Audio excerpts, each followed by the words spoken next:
Welcome to Reporter's Notebook, where we talk to the Washington Examiner's top journalists about the stories breaking on their beats. I'm Jim Antle. I'm joined today by energy and environment reporter Breanne Deppisch. Breanne, there were these reports, or at least a report by one particular journalist, Seymour Hersh, sort of alleging that the Nord Stream pipeline might have been blown up by the United States. Obviously, we had that whole incident with its environmental impact a while ago. U.S. government says something different. What have we learned?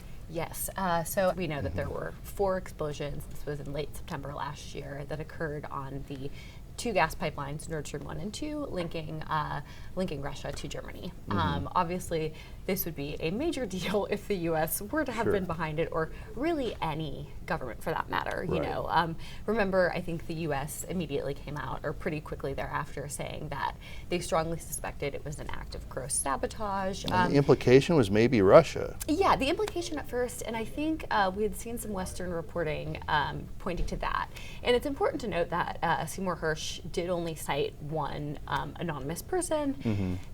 He's also been criticized in more recent for his more recent work. He is a Pulitzer Prize-winning investigative journalist who certainly has some reputable reporting under his belt. But some of his more recent work has drawn concern and scrutiny just from this anonymous sourcing.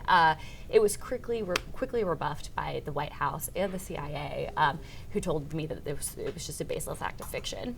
So Russia did actually come out, though, and called for the U.S. to essentially prove that it was not involved. Sure. Which is, you know, a pretty hard thing to do, I would imagine. Proving a negative. Exactly.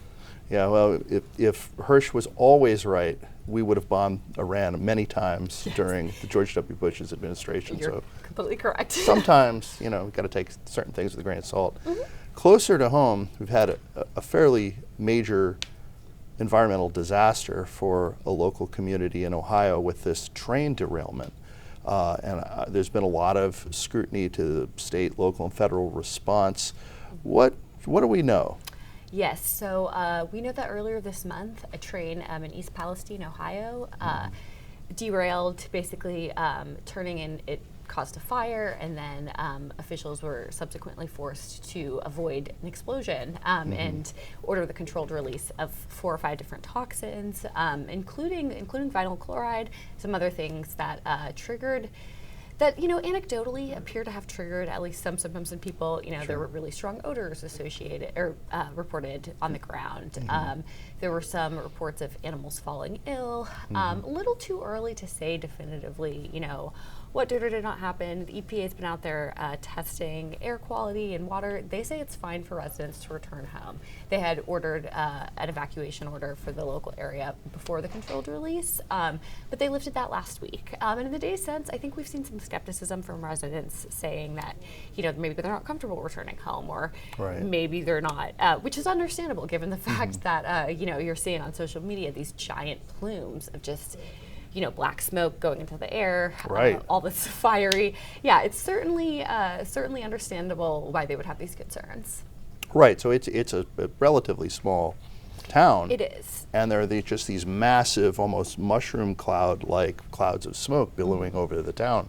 Yeah, and there have been reports out in recent days, basically, you know, asserting that some people said they've been coughing up blood. Some people said, you know, they haven't been able to stop coughing since this train derailed, you know, and Michael Regan, the EPA administrator, was out there today. He was out there with some other EPA officials, with Senator Sherrod Brown and another Ohio Democrat.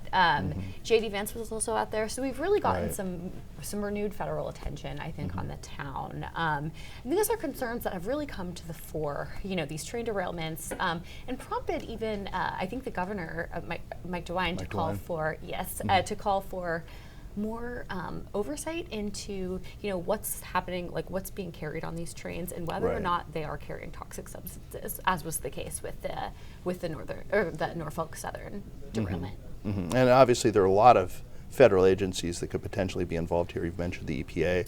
Obviously the Transportation Department has a pretty big impact here. So there are a lot of officials who might be under scrutiny now. Yes, absolutely. I know, yeah, we're seeing it just myriad.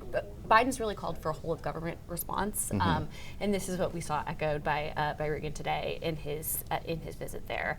You know, really working alongside local officials, state level EPA officials, and kind of continuing to investigate and hold those responsible accountable for this really devastating derailment. Right. Thank you, Breanne. Thank you. You can read Breanne and subscribe to our Daily on Energy newsletter at washingtonexaminer.com.